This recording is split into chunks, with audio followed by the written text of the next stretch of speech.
Assalamualaikum warahmatullahi wabarakatuh. Jadi, aku Rivalina Dian Rahmawati dari kelas 10 MIPA 8 dengan nomor 22089 hari ini akan menyampaikan sebuah presentasi mengenai suatu materi mata pelajaran Pendaskes atau olahraga ya, lebih dikenalnya. Nah, jadi di sini aku akan menyampaikan sebuah materi mengenai suatu permainan yang banyak dilakukan di kehidupan sehari-hari, yaitu permainan bola voli. Nah, permainan bola voli ini lebih tepatnya termasuk ke dalam permainan bola besar. Nah, sebelum mengetahui presentasi, alangkah baiknya kita mengetahui outline materi dalam presentasi ini apa saja yang ingin aku sampaikan, yaitu yang pertama terdiri dari 4 subbab. Yang pertama yaitu latar belakang. Nah, jadi di sini latar belakang ini akan meliputi sejarah permainan bola voli dan juga lapangan permainan bola voli. Nah, kemudian yang kedua yaitu pemain dan teknik. Jadi, pemain dalam permainan bola voli dan juga teknik-teknik dasarnya. Nah, kemudian yang ketiga adalah peraturan dan prasarana. Dalam permainan bola voli tentu tidak sembarangan, terdapat peraturan-peraturan tertentu yang harus ditepati dan ditaati oleh para pemain ya. Kemudian yang selanjutnya adalah sarana atau alat. Dalam bermain bola voli tentu tidak tangan kosong, kita memerlukan beberapa alat-alat ketika ingin melakukan permainan bola voli. Nah, kemudian yang keempat ini, yang paling penting yaitu penilaian, meliputi sistem penilaian dalam permainan bola voli. Nah, alangkah baiknya sebelum kita mempelajari permainan bola voli, kita mengetahui sejarahnya terlebih dahulu. Nah, sejarah singkat permainan bola voli yaitu jadi dahulu pada abad ke-19 ada seorang yang bernama William Morgan di mana ia bekerja di dalam YMCA di Massachusetts. Jadi pada awalnya William J. Morgan ini terinspirasi oleh seseorang yaitu James Naismith. Nah, tidaklah asing ya di telinga kita siapa James Naismith. Dia adalah penemu bola basket ya. James Naismith. Nah, William J. Morgan ingin membuat suatu olahraga yang tidak membutuhkan aktivitas fisik yang berat, yaitu tidak membutuhkan seperti berlari, begitu, sehingga permainan ini dapat dimainkan oleh para orang tua yang sudah lansia.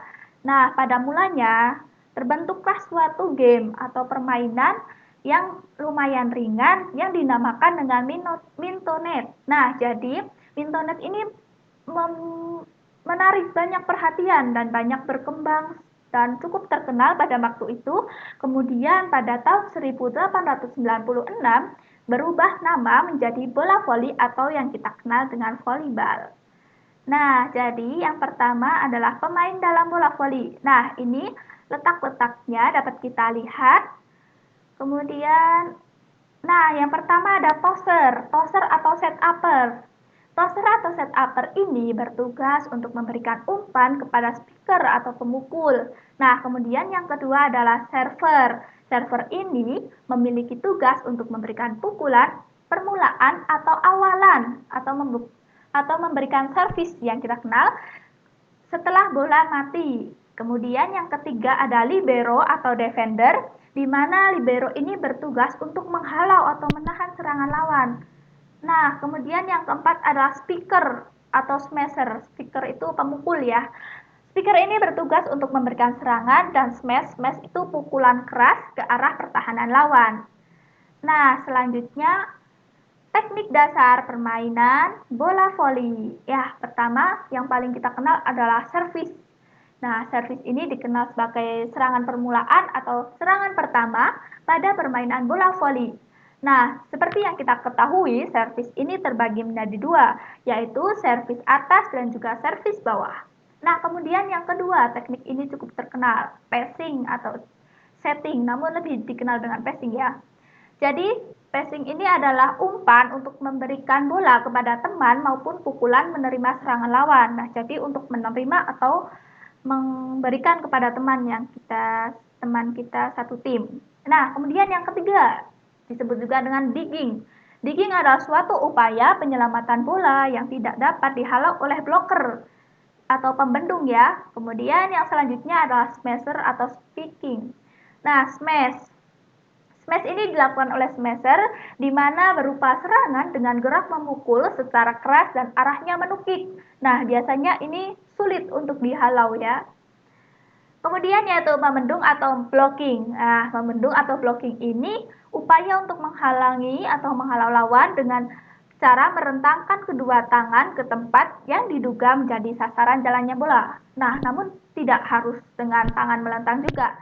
Yang penting yaitu membendung atau menutup-nutupi yang daerah yang diduga akan menjadi jalan lewatnya bola. Nah, kita lanjut. Nah, peraturan permainan bola voli. Nah, dalam permainan bola voli tentu saja ada hal-hal yang tidak boleh dilakukan karena apabila dilakukan dapat menyebabkan suatu pelanggaran yang dapat menjadikan kekalahan ya dalam bagi salah satu tim.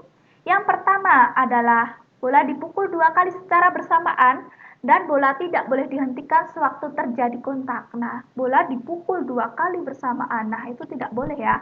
Kemudian yang kedua yaitu bola dipukul keluar lapangan, di mana ketika bola keluar lapangan maka dapat menjadikan suatu pelanggaran. Nah, yang ketiga ini yang paling penting, memukul bola 2 kali berturut-turut. Terkadang ada beberapa pemain yang saking emosinya, saking ingin memukulnya, memukul 2 kali. Nah, itu dapat menyebabkan suatu pelanggaran. Kemudian yang keempat adalah pemain satu tim memainkan bola lebih dari 3 kali. Nah, ini tidak boleh ya. Yang terakhir, pemain memasuki lapangan lebih dari 3 kali ataupun terkadang ada pemain pengganti yang tidak melapor kepada wasit atau kepada petugasnya ketika ingin bergantian dengan pemain tersebut. Nah, hal ini harus dihindari agar tidak terjadi pelanggaran. Nah, lanjut. Peraturan bola voli. Nah, peraturannya tidak hanya itu saja, masih ada lagi guys. Nah, yang pertama adalah peraturan servis, ada peraturan dekat net, dan juga ada wasit. Yang pertama adalah peraturan servis. Nah, dalam peraturan servis ini terdapat beberapa hal yang tidak boleh. Yang pertama, waktu. Waktu ini mengenai kita tidak boleh mengulur waktu ketika ingin melakukan servis.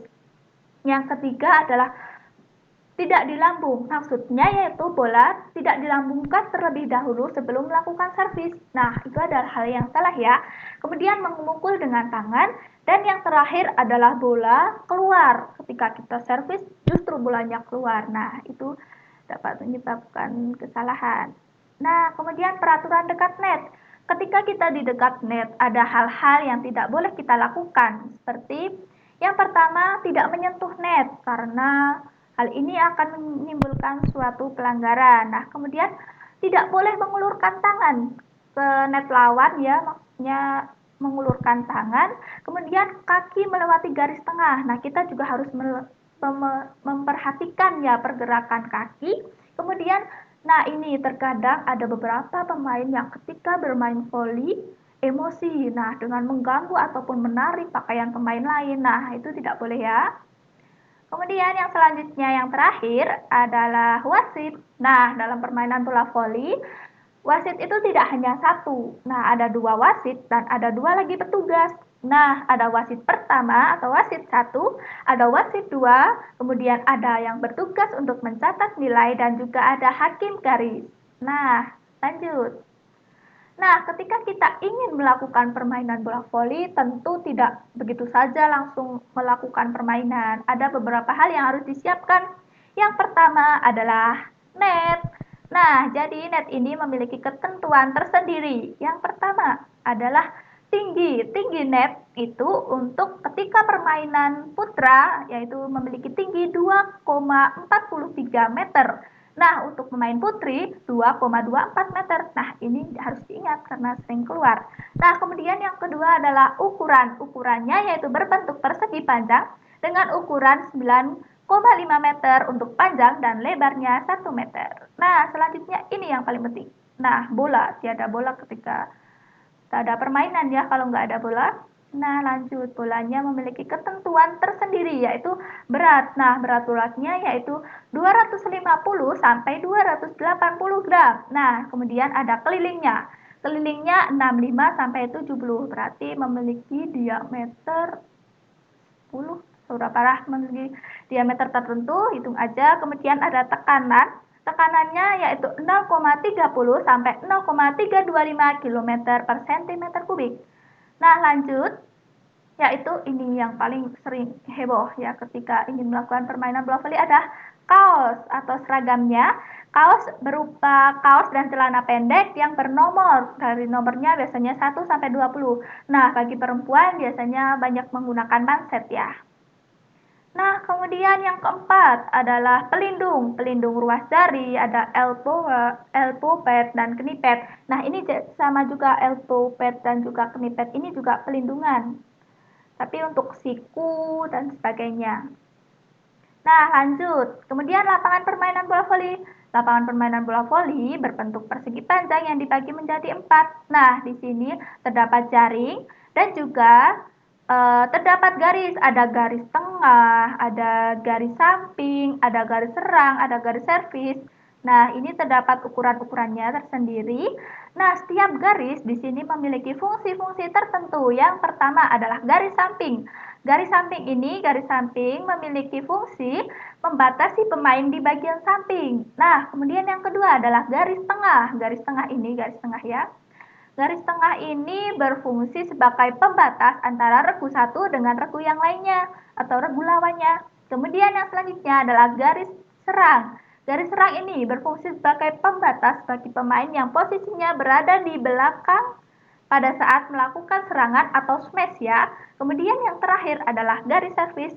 Garis servis adalah pembatas bagi seorang pemain pada saat melakukan servis. Nah, selanjutnya ada sistem penilaian. Nah, dalam sistem penilaian bola voli terdapat beberapa hal, terdapat 6 faktor. Yang pertama, yaitu jika pelaku servis memenangkan rally, maka timnya akan mendapatkan 1 poin dan melanjutkan servis. Nah, ketika berhasil, maka akan mendapatkan 1 poin dan bisa servis lagi.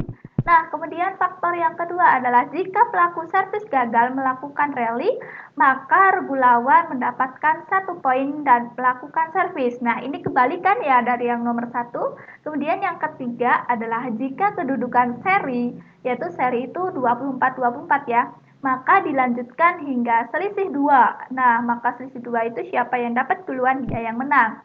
Kemudian faktor yang keempat, kecuali pada set V dimenangkan oleh satu regu yang mendapatkan angka 25 terlebih dahulu. Nah, ketika dapat 25, maka set V itu tidak kedudukan sama ya, maksudnya.